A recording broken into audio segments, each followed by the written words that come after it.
দুর্নীতির জন্য বাংলাদেশে আইন আছে কিনা কথা বলতে হবে, আছে কিনা?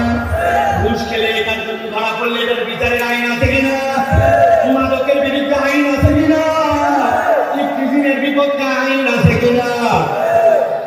কিন্তু বাংলাদেশ থেকে এগুলো বিদায় হয়েছে, উত্তরোত্তর প্রত্যেক দিন বৃদ্ধি পায়।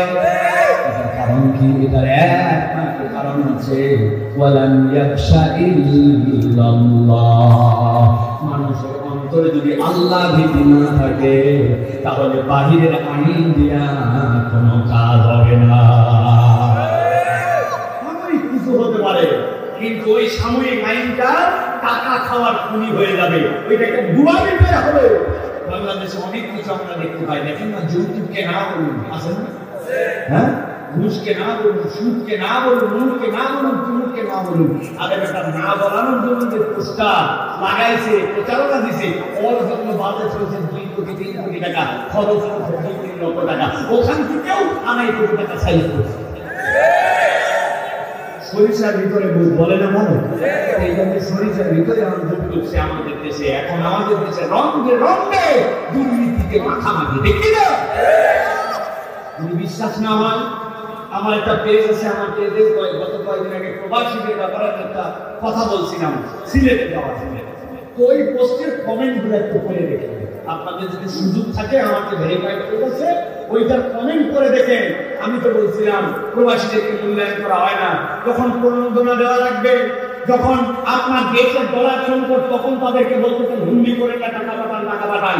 এরা সাদে টাকা পাঠায় না, এরকম করে এদের মনে দুঃখ আর দুঃখ, এদেরকে পদে পদে অপমানিত করা হয়, ঠিক না?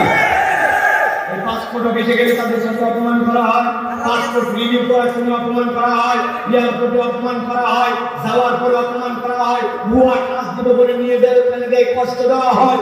এদের বাড়ির মধ্যে এদের বাচ্চা কাচ্চা এতদিন বাইরে থাকে, ওই বাচ্চা কাচ্চা পর্যন্ত তাদেরকে কষ্ট দেয়, বিশ্বাস করে বাপের অ্যাকাউন্টে টাকা পাঠায়। বাপ পর্যন্ত প্রবাসীদের সাথে দুর্নীতি করে নিজের অন্য ছেলে মেয়ের সাথে জমির ভাগ কিনে দেয়, জমি কিনে দেয়। আসার পরে যেই লাউ সেই কদু, বউ তারা কন্যা, দেশ তারা কন্যা, এয়ারপোর্ট তারা কন্যা, প্রশাসন তারা কন্যা, কেউ এখন না, ঠিক কিনা?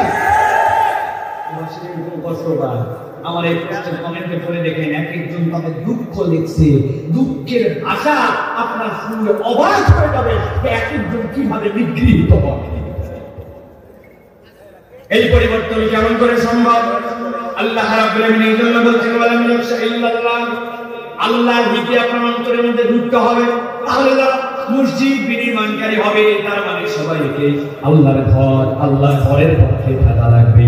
আর আল্লাহর ঘরের পক্ষে থাকতে হলে আল্লাহর প্রতি ঈমান দৃঢ় করতে হবে, পরকালমুখী জীবন লাগবে, আর যাকাত আপনাকে আদায় করে দিতে হবে।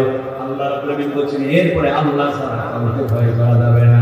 আল্লাহ বলেন ফাসা উলাইকা আইয়াকুনু মিনাল মুহতাদিন। আশা করা যায় এই গুণান্বিত যারা হবে, আশা করা যায় তারা সরল সঠিক হেদায়েত প্রাপ্ত রাস্তায় আছে।